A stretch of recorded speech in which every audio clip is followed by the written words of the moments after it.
Hello. Welcome to Story Hour here with Lady Vinyl on this Tuesday afternoon. Um, this stream is where we go through the text-based sort of choose your own adventure Vampire the Masquerade Shadows of New York game. Um, so just grab a snack, find a comfortable place on the couch, and we'll get to the story in just a minute. For those of you who are not new to the channel, you know that on Sundays I've been playing the Untitled Goose Game. I just wanted to warn you folks that there is only one more part to that game before we'll have completed it. So this Sunday should hopefully be the end game to it, but we'll see how that goes. For those who would like more content, there will be another game after the Untitled Goose Game. We're going back to playing the Dragon Age franchise. There's also our Tuesday Story Hour, and there is also on OnlyFans, I'm streaming a game called No Place Like Home. You're more than welcome to join me at any of those platforms. The Shadows of New York and whatever the Sunday game is, right now being Untitled Goose Game. Those two streams will also be available on the YouTube channel. So if you want to catch up, think you missed something, I did something stupid, and you need another good laugh, you're more than welcome to go there and check it out. Last time we were doing Shadows of New York, we had finally become a vampire. We are sired to the Scourge, I believe, of New York, who is leaving us to be trained by Kadir, who is the sheriff of New York. And I believe I had just been chosen to be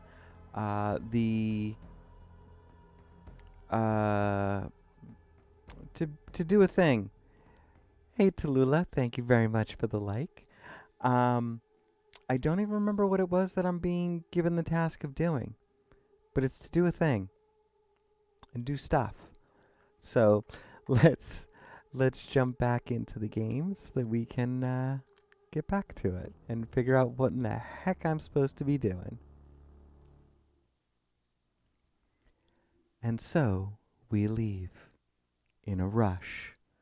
Funny, considering what she told me about being in a hurry yesterday.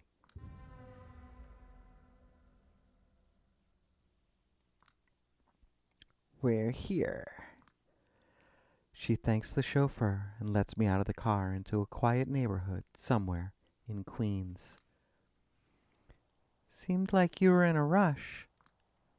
I couldn't stand the crowd. She's honest. Probably performatively so, just to get into my good graces. Well, it's working.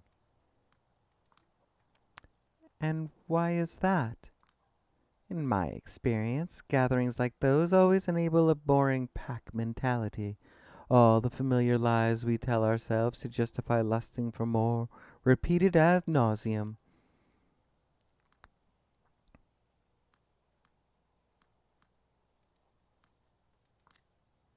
And what lies are you telling yourself? Her aura immediately turns colder. You have bigger issues to worry about, sweetheart. Ah well, at least now I know how familiar I can get with her. That I do. Back at the art hole, you said something about guiding me, but I have zero idea what to do. None whatsoever. I had a few necessary arrangements to make over the phone before we got here to ensure your pretty little head stays attached to your neck. For now, anyways. I am grateful, but I still feel way out of my depth. I need to know what to do. I'm investigating because and our clan ruler ended up getting killed. That's what my task is. See, I remembered. You used to make a living as an investigative journalist, did you not?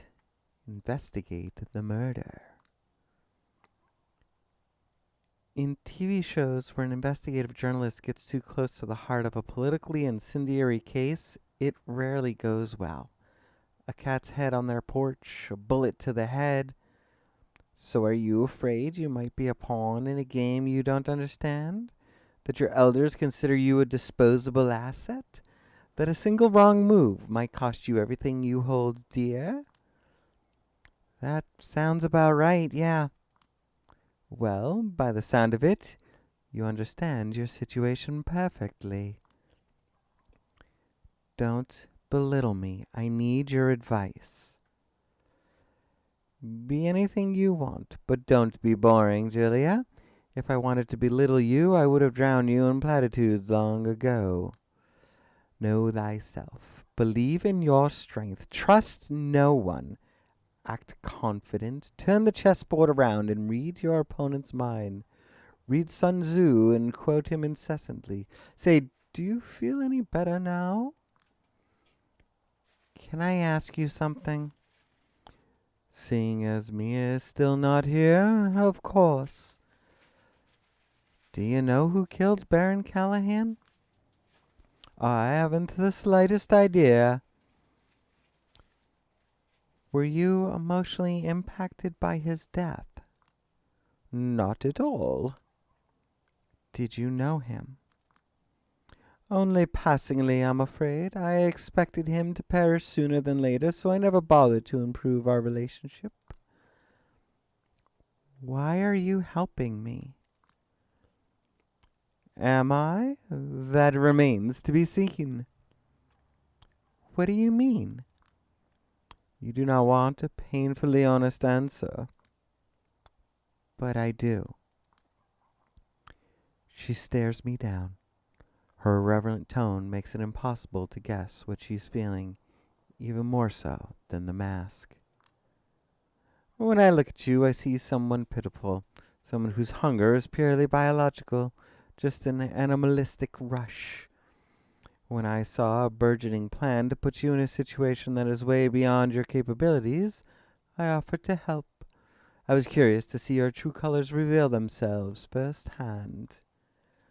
When everything is said and done, and Callahan's killer is pointed out, will you be a whimpering animal, or a victor taking the spoils?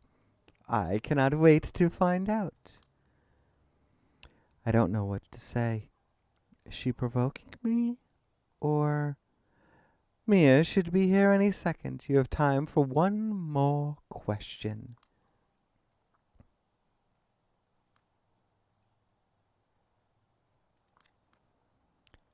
I hope I'm not being rude, but, is there a reason you keep your face hidden?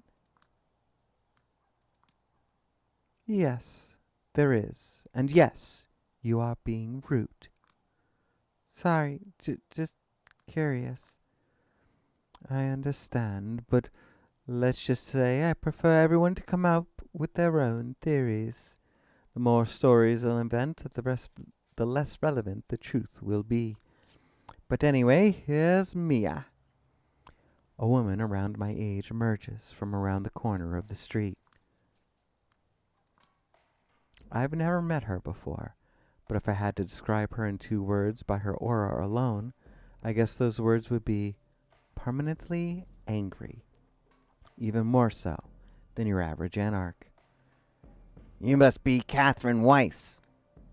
And you must be Mia Morgan. Pleasure to make your acquaintance. The pleasure's mutual. This is your girl? Julia Swaninsky, the La Sombra Primogen. The La Sombra representative. I correct her automatically. At this point, it's a habit. Good, if you were a Primogen, I might have tried to kill you here and now. Is Torque still on the site? Nah, I told him I'd take it from here. By the end of tonight, he needs to look like a natural candidate for the leader of NYC Anarchs. It's gonna take a lot of driving around and negotiations. How did he react to finding Callahan's remains? He hasn't exactly elaborated on his feelings, but I expect he reacted the same as every true believer in this case did. But I expected he reacted the same way every true believer in the cause did. It's this complicated mess of all the possible feelings under the moon. So he was the first one who's seen the murder site? Oh, so you're already calling it a murder site? Does the Ivory Tower know something we don't? It's not the official position, but I expect a lot of them think it's Torque who stood to benefit the most from the boss's death, and it sounds like he's quick to jump on new opportunities. You don't know him. Yes, but I'd love to meet him and ask him some questions, especially if he was the one who found the body.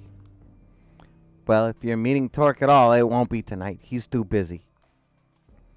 I was assigned to investigate. I won't be able to do it properly if I'm not able to question a key witness. I'll arrange for him to see you this week. This week?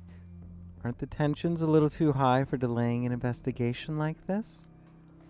Well, Torque's work is our best shot at making sure they won't get hired, so boo fucking who.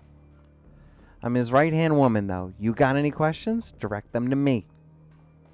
Maybe the two of you should head to Callahan's office. The discussion here does not seem to be going in the right direction, nor in a particularly interesting one. You're not coming? Torque and you are not the only ones who have their work cut out for them tonight. I trust you can take it from here. And Mia, be easy on her. In slightly different circumstances, I expect the two of you would have ended up on the same side of the barricades. Uh-huh. Take care. She heads back to her vehicle. Well, follow me. I'll show you his place. It's a 19th century style office. Classical, wooden, smelly. The stuffy air of books, old furniture, and dust covered much of the fragrance of decay, but not all of it. This is the first time I've seen the remains of a vampire who has met final death. I heard stories of really old kindred crumbling to dust, but that's an exaggeration. At least, it didn't happen here. When kindred die, time catches up with them. If you offed me right now, I'd probably turn into an ugly, leaky corpse. But Callahan was well over a century old. It's like looking at a dapper mummy. A desiccated body and a heap of musty clothes. All that is left of the mighty Boss Douglas Callahan, Anarch Baron of New York City, if that's really him. Needless to say, it might be a little hard to establish the time of death, or the cause, especially as his garb doesn't have any obvious damage. What a great place to start. Have you already found anything suspicious? Nothing you don't see in front of you. Uh-huh. This door is the only point of entry to the room, right? Yeah, unless you count the windows, but nobody except for Callahan knew how to operate those, and they don't let air or light through. Metal blinders on the windows facing east, the only modern element of the room, sticking out like a sore thumb. They look automated. Was the door open when Torque got here? Well, that's the one suspicious thing. If it wasn't, it's as if Callahan locked himself in from the inside. A closed murder room, huh? There's some glass scattered on the floor. I point at it. Could that be from the window? I checked it from the outside. It's in perfect condition. So what's this glass? I have no idea. Why does it seem like she has her suspicions, but is remaining uncooperative just because fuck off Camarilla scum? I check the next point of interest. A wall safe, surprisingly large. I play with the lock a bit. What's the combination? It's Callahan's. What makes you think I know? At least I tried. A desk with nothing but an envelope on it. Nothing inside.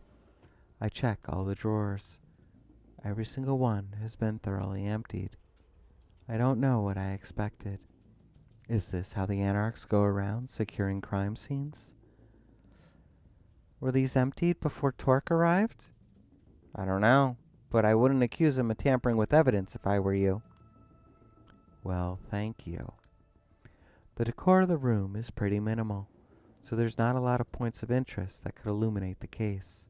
I start getting nervous. I point at the painting on the wall. Of course, you have no idea who that is.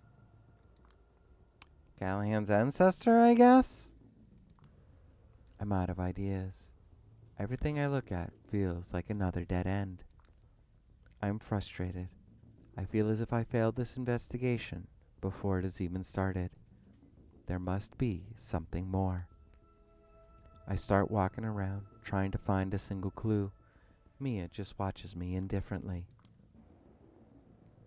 Give me anything. Anything, goddammit. Anything. A shadow blinks in and out of existence near Callahan's remains. I freeze in place.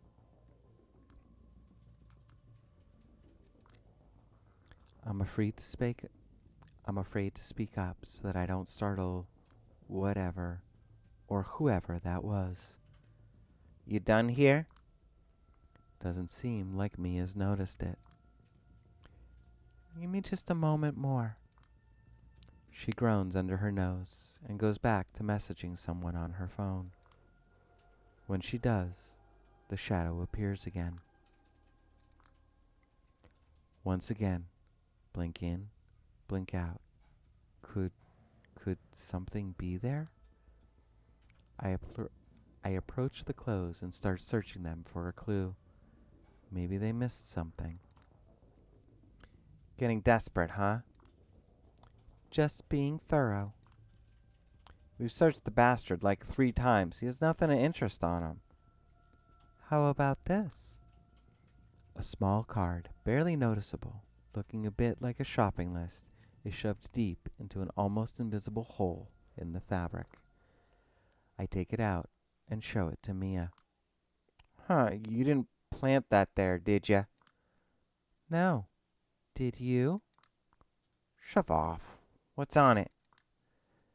It's a list of 4 names. D'Angelo, Hope, Agathan, Tamika. Any idea what this is about? Beats me. She's lying, but I don't care.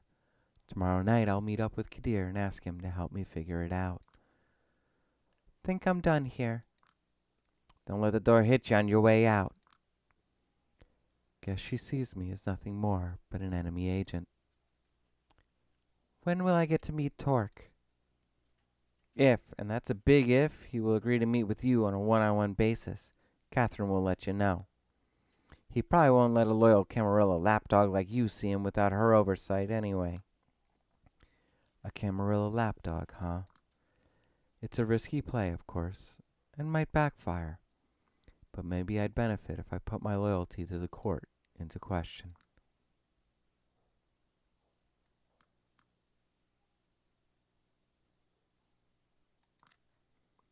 A Camarilla lapdog? Please. Well, aren't you? Trust me, I'm not the type who bites the hand that feeds her, but the court's favorite pastime is leaving me starved. Ah, so it's like that, huh? Yeah. She studies me carefully. I will keep that in mind, depending on how the situation unfolds. Good. In the meantime, have a good night. You too. It's getting late, or early, depending on how you look at it. Once I leave Callahan's office, I head straight to Dakota's apartment. I try to sneak by to my bedroom, but she's up waiting for me. How was your night? Shit. Tomorrow. What happened? You look like something the cat dragged in. Tomorrow, I promise.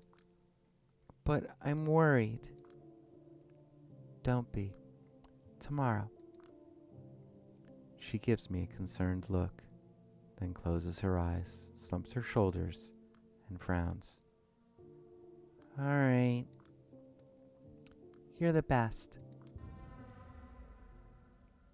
I reach my pitch black room and throw myself on the bed. The responsibilities, the stakes, the way I always feel too slow to react properly in these situations. I don't want to think. I want to turn off my brain. I want to drift into the void. Into the void. Into the void. Into the void.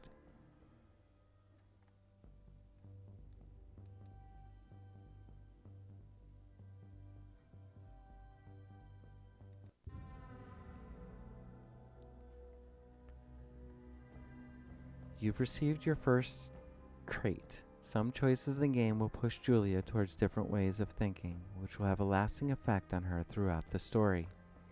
You'll see a brief pop-up on the top of the screen anytime that you receive a new trait. You can always view any unlocked traits in the log screen accessible through the top left icon. Remember that ruthlessness is the mark of a true Lasombra, but you might walk another path before reaching that destination.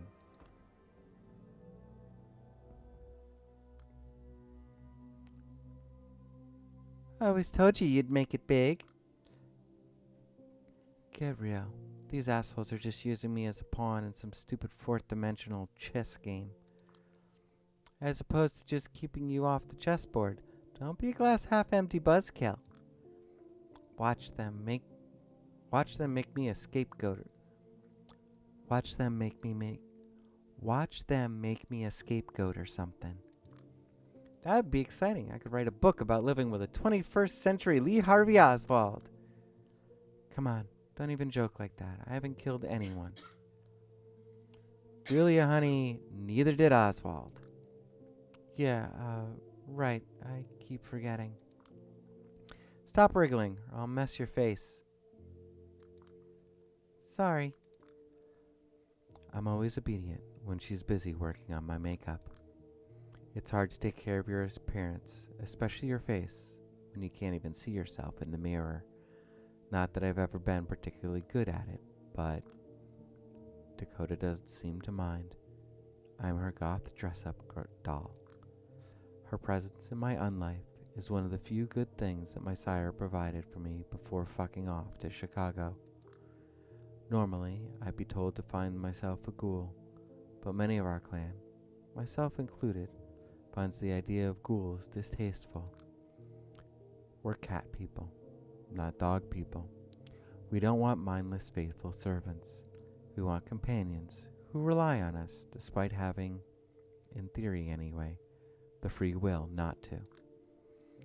The kind of relationship I have with Dakota would normally be a breach of the Masquerade's rules, but the rules are different for kindred who are Camarilla adjacent, even losers like me. Simplifying here, but my sire made it clear that her child would not own slaves, and that was the end of the discussion. To be honest, I think the court mostly agreed to that request, because they wanted one more thing to blackmail me with, just in case. What would you do in my place? If I had to investigate your elite's wrongdoings? Yeah. I'd probably look for those rich fucks pedophile rings. Look for the assholes who mention pizza suspiciously often. See who has powerful friends in Manhattan jails. Stuff like that. Oh, come on. No, I'm serious. Search for the deep rot. A lot of smaller crimes will get solved in the process. What is it with you and conspiracy theories? What do you mean? You just told me your bosses are having eyes wide shut parties and suddenly you don't believe in rich people's pedophile rings? I don't know. I don't know if I want to know. My point is, you act as if all the conspiracy theories are real. Like you can't possibly believe all that shit. Half of it doesn't even make sense. Well, you want an interesting answer or a real answer? The real answer would be the more interesting one. She removes her brush from my face to gather her thoughts. Everyone's lost nowadays. Just look at the world. It's drowning in facts that fail to cohere into a single convincing narrative or a story that resonates. The corporate media wants you to believe in empirical thinking, but it always fails to deliver moral or metaphysical truths, and the people desperately lack those.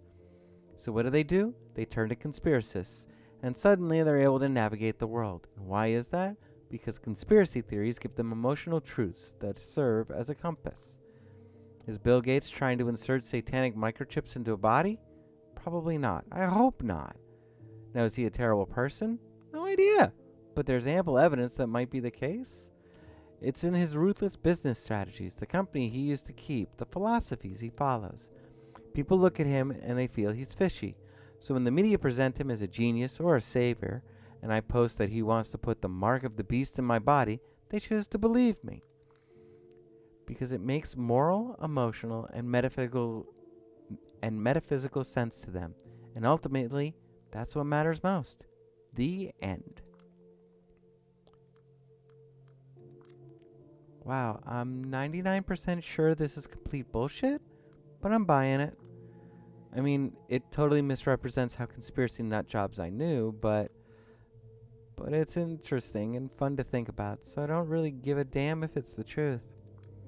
See? That's the idea. You get it. You came up with this monologue yourself? Oh no, I read it on Facebook. Oh, figures.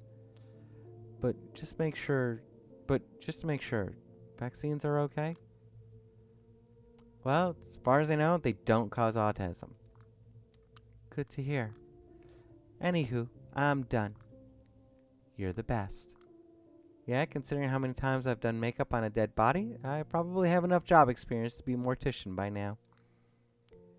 Now that sounds like an exciting career, but in reality, it is probably the most boring thing under the sun. Yeah, I like my corpses talkative, pouty, and self-loathing. Shut up. This carcass will be leaving now. It's got a job to do. Go get him, tiger. First thing I need to do. Meet up with Kadir tonight and report to him. I hope he knows how to guide me. Out of this mess. He should have time for me in an hour or two. In the meantime, I suppose it's time to find some... What's the most dehumanizing word I could use here? Nourishment? Kadir told me I'd need to quench my hunger less often if I didn't smoke. It kills you, he said. But to start killing myself, your organism must pretend it's alive. And that uses up precious Vita. But I love cigarettes. The way they smell, the way they burn, the hot ash falling from the top, the sound of the lighter. The way they kill you, of course.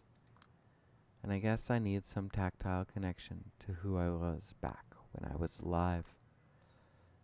Okay, New York City, guide my steps. Show me which one of your children I should drink up tonight.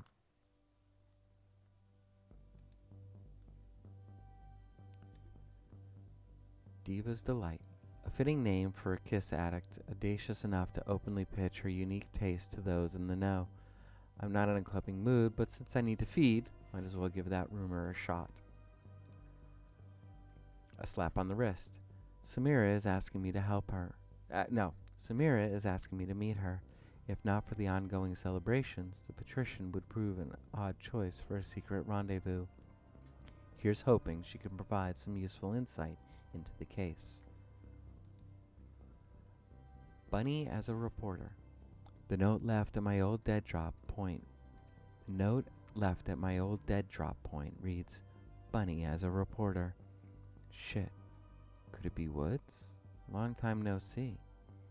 What does one do when the ghost of Christmas past knocks on her door? We're gonna feed first. No blood, no matter how exquisite, is worth suffering through this noise. Something terrible must have happened to the previous DJ. It had to be sudden and unexpected for them to hire this amateur under the wire. Zero ability to read the crowd, No sense of flow. As if that constant flashing wasn't migraine. As if that constant flashing wasn't migraine inducing enough by itself. Not that I remember how an ordinary headache feels. I know the hunger though, which is why I'm here tonight. A purple-haired girl bumps into me, head down, tears flowing down her cheeks, hands trembling. As much as I'd understand it, I don't think it's the guy at the turntables that made her like this. Oof! Oh, I'm so sorry. She bolts before I can say a single word. Well, who am I to blame her? A tactical retreat probably felt like a good idea. The trace of cheap booze in every potential vessel is faint, but ever present. At this point, the smell is all I'm getting. Come to think of it, I can barely remember how alcohol tastes. Maybe I should remind myself. Nah, that's dumb. But the bar is pretty much free of people at the moment. I get closer and take a peek at the drinks menu.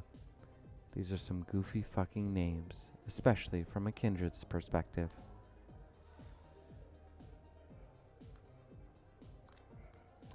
Most of my kind can't stomach the liquor, any fluid other than blood, or food really. I've got no reason to believe I'm different. I close the drink menu and pass it along to some yuppie drunkard. He seems overjoyed and, to the bartender's dismay, orders the fanciest drink on offer. The music abruptly stops just as I step away from the bar. I can't see the booth, but the crowd's reaction tells me all I need to know. Looks like we have a new DJ. The vibe immediately improves. Hallelujah. But pleasant moments never last. Some well-worn dude on the wrong side of 40 decides to hit me up. Our eyes meet for a brief moment, slightly too late for me to outmaneuver him.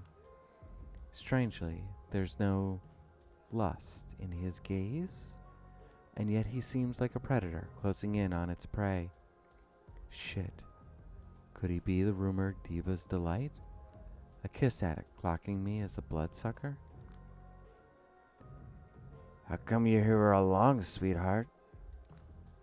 I can't pinpoint exactly what it is, but there's something irksome in the way he carries himself. As he approaches me, I begin to feel fatigued, like there was a sudden drop in atmospheric pressure.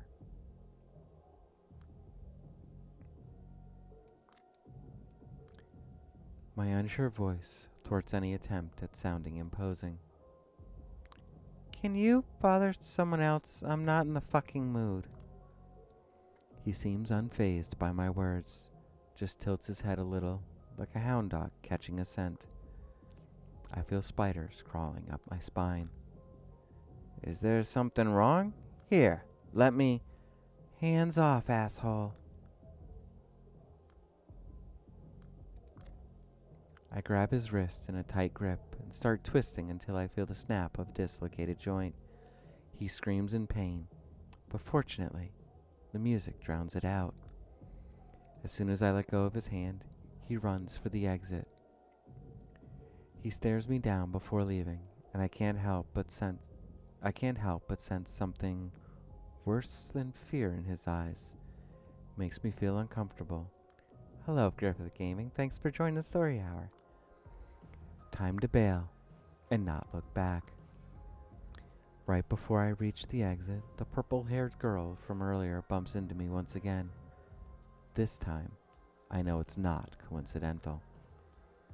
Wait, please. She seems startled, but gives me a pleading look. I saw what you did to that man. Are you one of them? What are you talking about? Who's them? She bares her teeth and taps the side of her neck. Oh, I get it. So you're the diva's delight? She blushes innocently, like I just caught her stealing cookies. Yes, it sounds silly, I know, but I thought I thought it would attract some of your kind. I've always been told I taste good. Would you like to try? She looks at me the same way a junkie who hasn't had his hit for a while looks at a syringe. You know too much. There's no way you don't have a patron of some sort. Her eyes tear up again. I do, but maybe I don't. I don't know anymore. He shows up whenever he wants, then disappears for weeks. I don't even know his name. We were supposed to meet here tonight, but I guess he didn't show up. The girl keeps talking, now that she has found somebody new to open up to. Any instinct she might have had to remain secretive is gone. Makes you wonder who thought it was a good idea to breach the masquerade for her.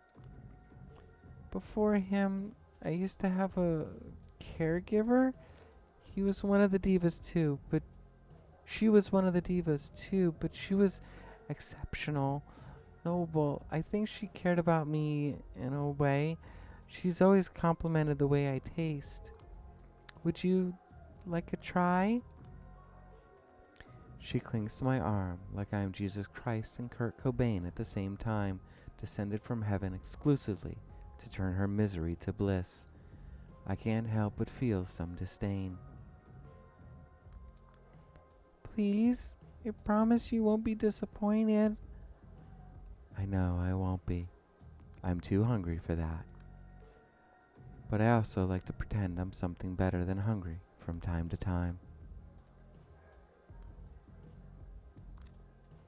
The hunger gets the better of me, but somehow I don't mind. This is what she wants, isn't it? A quick look around. Nobody's paying attention. Why would they? We're just two random girls who seem to be into each other.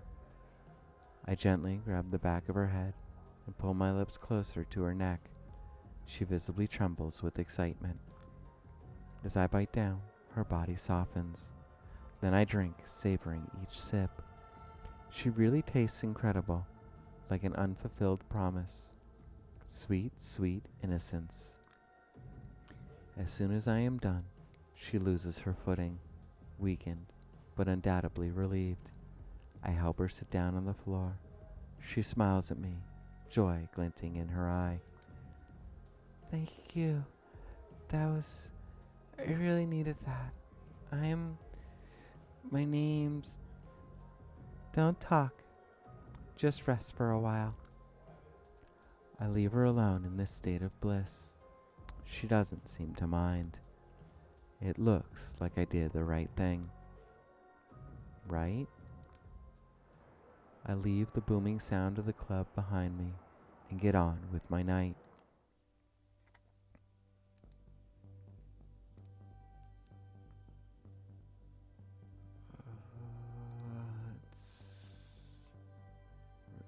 Yep. Honestly, sweeping through Evergreen Cemetery in search of Nigel Woods was the last thing I expected to be doing tonight. And yet, here I am. The past refuses to let me out of its grip, even for a few days. Hell, a black limo almost ran me over on my way here. I just can't get a break, can I? It takes me less than a minute to find Nigel. He's standing next to the gravestone of John Bunny, one of the most famous actors of the 1910s. Why there exactly? Well, the man is paranoid, which is why we were forced to come up with such an unpredictable method of choosing rendezvous points. It had to be ambiguous enough to seem incidental to a casual onlooker, but reasonably uncomplicated so that this dumbass wouldn't mess it up. So we decided on silent film actors. Whenever he wanted to meet, he left me a note with an obscure movie title. Then, I only had to look up who starred in it and make my way to their final resting place. Yeah, maybe it feels somewhat goofy and unnecessary, but it's also been fun. And ridiculing Woods for his paranoia would be a classic case of the pot calling the kettle black. There he is, idling away his time on his smartphone. rapidly swiping left with noticeably increasing frustration. Too many girls who actually know what they want for life in a row. Too many girls who actually know what they want from life in a row, Nigel? Don't worry, I'm definitely not that type. When he sees me, he reacts as if he's just seen a ghost. A regular comedian. The man halts a few feet away from me and crosses his arms, giving me a dirty look. What the hell are you up to these days, Swaninsky? Too busy for your old pal? You never write, you never call. He puts on this completely unconvincing frown, but quickly loses it, bursting into sincere laughter. Shit, Jules, not gonna lie, it's good to see you. Looking good, gal. I mean, you're still all doom and gloom and even paler than usual, but I always had a soft spot for your bony ass. Come here, give your uncle a hug. I've worked with Nigel long enough for us to settle on some basic nonverbal signals for improved communication, by which I mean signaling him to get his shit together. I am surprised to find that it's still an instinctual thing, as if my mortal body adapted to it so well in the past that it reacts the same way, even now that it's dead. Alright, I get it. And to think, we used to... Cut to the chase, Woods. This wasn't a social invitation, and I only have so much patience for your innuendos. What do you want? Still quick to get right to the point, huh? Very well. I've been trying to put together a piece on some particularly unseemly business in the deep web. One of my plugs pointed me in the direction of Double Spiral, saying that... Double Spiral. Am I even surprised that name keeps coming up again and again? It still kind of haunts me. Of course, I made sure it would. I still keep tabs on Montgomery from time to time, constantly reliving those 16 months I slaved away for nothing. It might have been just another part of Karen's hazing ritual, but I have a feeling that even if it wasn't the case, Brian would still be told to kill the story. Some dirt on this internet whiz goes by the name of Hope. She supposedly has had some close dealings with the Montgomery clan. Ever heard of her? Not an expert on the concept. Can't say I'm familiar with the person in question either. I'm lying, of course, feigning apathy. The name strikes a chord, being one of the 4 jotted down on Callahan's list. Coincidence? Kadir insisted I shouldn't believe in these. As far as I could tell, she's mostly involved in some kinky porno stuff involving sociophilia?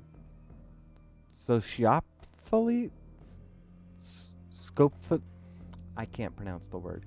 Body maiming, lots of blood. Shit's borderline occult. My cover's blown though. I think someone's after me. Still, I got a few useful leads, which I'd be happy to exchange for some Benjamins before I go AWOL. Interested? Knowing him, those few leads are completely worthless. But with his luck, he really might have strayed into dangerous waters. What's useless to him might prove useful to me. If I play along, he won't even know I'm no longer in this line of work. Do you expect me to buy your intel sight unseen? No dice, Nigel. Break it down for me. I won't screw you over. You know me better than that. He sighs audibly, sizing me up and down. After a brief moment, he raises his voice again. Alright, what do you want to know? Whatever your porn-addicted ass considers to be of value. Nigel closes his eyes, pondering where to begin. Now, this might sound complicated, so I can send you some helpful YouTube videos later, but here we go. For the next few minutes, Nigel explains his findings while desperately trying, and mostly failing, to make them sound like something more than a dumb urban legend. Among the many threads, he mentions blood trafficking, secret turf wars, a cover of Masonic lodge types, the biblical flood, and businessmen consorting with the devil in search of immortality. To common ears, all of this would probably sound like some bozo's conspiracy theory, but from what I can gather, he's flying dangerously close to the sun. At the moment, he doesn't know jack shit, and he has no proof of anything, meaning he doesn't pose any danger meaning he doesn't pose any real danger to the masquerade. But his conviction in following every possible lead was what made me work with him in the first place. God damn it, I'm not sure if I can just let him go. You know, Nigel, I actually watched our friend Johnny Bunny here portray a reporter in one of his silent movies. In the film, he disguised himself as a woman and infiltrated a secret suffrage meeting. Of course, he fucked it all up and got chased up a tree by an angry, axe-wielding liberationist. This kind of journalism makes infinitely more sense than the bullshit you're spouting right now. Sorry. I know how it sounds, Jules, but I have this itch in the back of my head telling me there's more to it than it seems. And you know my sixth sense hardly ever fails me. I think it's horse shit, and I'll leave it at that. So what about that Hope girl? Got something worth pursuing? Maybe. She's an enigma, a total fucking mystery. The only thing I'm certain of is that she exists and enjoys streaming for an exclusive audience. Supposedly she's into cryptocurrencies. You know, those Bitcoin things? I could never make any sense of it.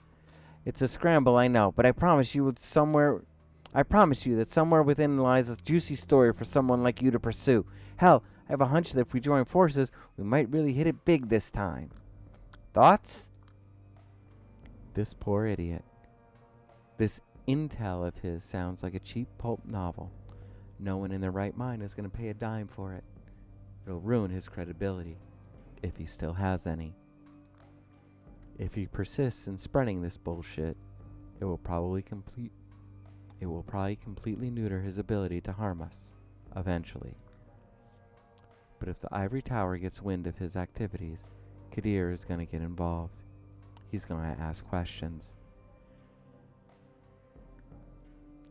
And the answers will get both me and Nigel in trouble. You're awfully quiet, Jules. Speak up. You're creeping me out.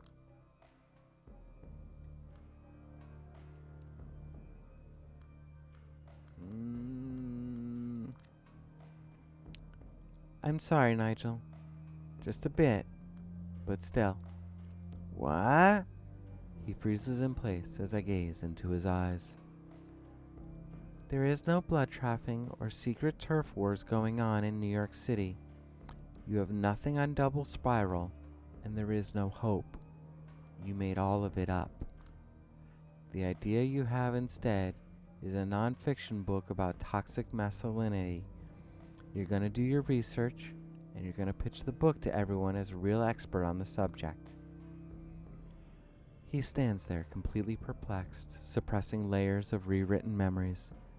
With his mouth wide open, stuck in a bizarre pose, he looks like a total goofball. I can't help but snort. John Bunny wouldn't compare, especially if our guy really follows his programming, and a comedy of errors ensues. He's gonna recover in a couple of minutes, but I'm not sticking around. This trick has taken its toll on me. I can only keep my fingers crossed that it sticks. Best to bury the memory of this meeting, along with the rest of my past. Alright, it's about time I head to see Kadir. Mighty kind of him to arrange a meeting in the place that's most convenient to me.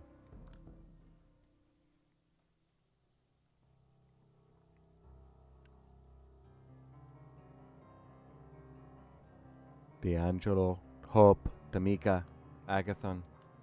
I suppose that's better than nothing, but no evidence? Really? Honestly, it felt as if someone had already cleaned up the most egregious stuff before I arrived. Sounds like the Anarchs. I'll definitely try and check that place again, but I feel I'd need some sort of expert to accompany me. An advanced investigator who would show me the ropes. Someone tall and handsome, maybe? Yeah, if you don't mind a diplomatic incident, I'll go with you. Any better ideas? Actually, this very note gave me one, but I'll need to set it up first. I'll get back to you about that. You know these people? I've had passing contact with each of them. Part and parcel on the job, you know. I suppose. Can you help me out with this? The way I'd tackle it would be look at one person on the list every night. Ask around about them and see what they know if you do manage to meet them. If I manage to meet them, they're not particularly easy to get a hold of. Anyways, preferred to be a little off the grid, but nowadays, they're all particularly in hiding, if not MIA or dead. Funny coincidence? It is not my job to speculate. In other words, he knows something, but is not at liberty to say. Guess I'll find out anyway, if I do meet them. And why one each night? Shouldn't I investigate every loose thread until we're satisfied? In a perfect world, you'd have all the time you needed. But this is not a perfect world. They'll try to brute force a solution to the case as soon as possible. I suspect that 4 nights from now, once the celebrations of power are over, they'll ask for your findings, and that will be all. Fucked up. To be brutally honest, my focus wouldn't be on solving the murders. Instead, I'd focus on not embarrassing yourself. Fucked up. This is part of why I didn't want you to get involved. You couldn't possibly think Arturo had you involved out of the goodness of his heart. The entirety of your investigation is just for show. You're meant to be an unwitting actor. Maybe I really should just call Mia and be like, you know what? Fuck these condescending ivory tower clowns. I want to work with you. But then again, if I was with the Anarchs, they'd probably delegate even shittier tasks to me. If, and that's a really big if, they didn't think I was some kind of inside agent in the first place. Better stick to Camarilla. But if they're hell-bent on stabbing me in the back at every opportunity, maybe it's time to think about how I could repay the favor. Play dirty, no matter what Kadir thinks of it. After all, from where I'm standing now, there's no other way but up. A penny for your thoughts? I take a drag on my cigarette.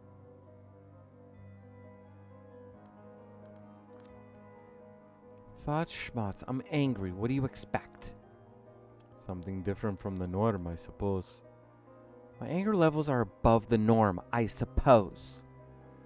It's a nasty situation, but not one without a possible good ending in sight. So I hope you can channel that anger into something productive. I can try. Where should I go first? You should go with me. As it happens, I'm only out here because I was ordered to drive Asling to the art hall. And guess the name of her protege.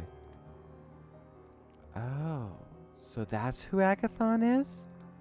Or was. Nobody knows. It's a complicated thing, you'll see.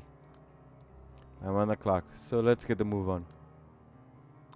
Work your magic, fairy godmother. Still not done with this bit? Not while it's still bothering you. I'm leaving behind if you don't keep up.